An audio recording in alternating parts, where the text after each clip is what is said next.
I guess I might have never said this in front of a camera, but this week I have been really touched by an endometriosis surgeon and his articles.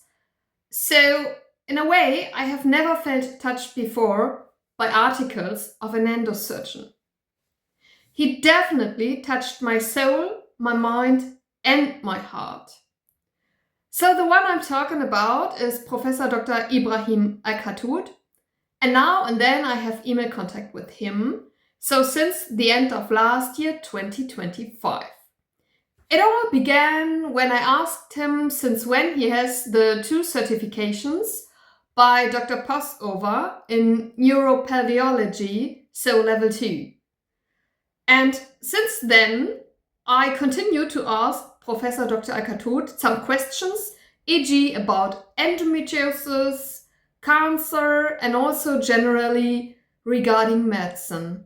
And I also share some of my critically minded thoughts about the endometriosis system with him. As just mentioned, I have read a lot of Professor Dr. Alkatout's articles, and this week I came across two of his articles published in Die Zeit online, which are about misbehavior by parents towards their children. And the other one is about, and in this last one, Professor Dr. Alkatout also mentions that he survived a natural disaster in the past, but others didn't. Moreover, I also read his article about the history of laparoscopy, which is an overview.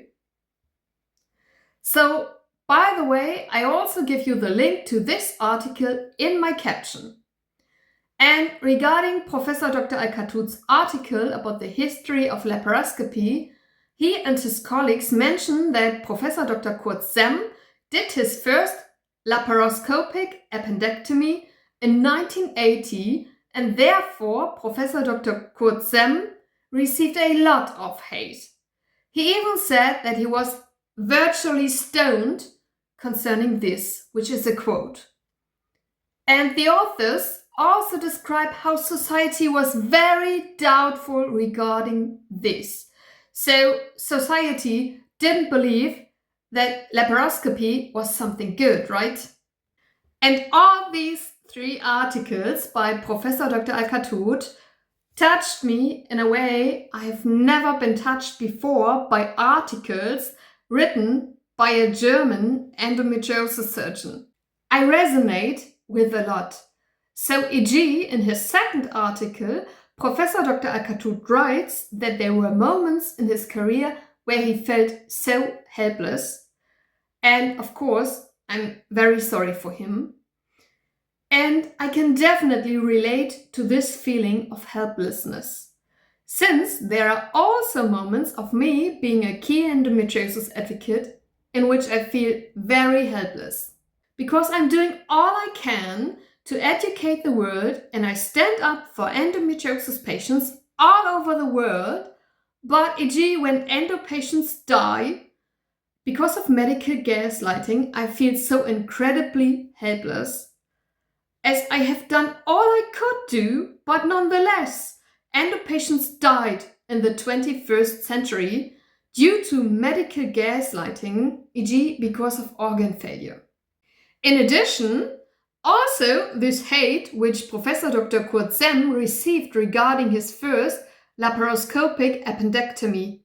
There is definitely a similarity to us key endometriosis advocates, because we are also very progressive, innovative, and visionary, and now and then we might also be quite ahead of the times. So, e.g., we key endometriosis advocates, we just stick to the truth that endo affects all people of all ages and of all genders, and which also means that endo affects people without uterus and without menstruation too. And in general, it does not require a uterus to suffer from endometriosis, okay? And just for mentioning all this, we receive so much hate, it's really inhuman.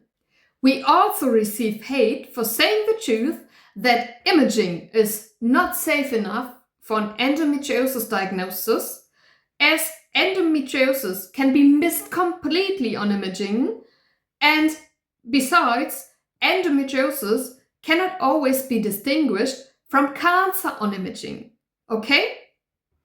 And a biopsy is mandatory for an endometriosis diagnosis.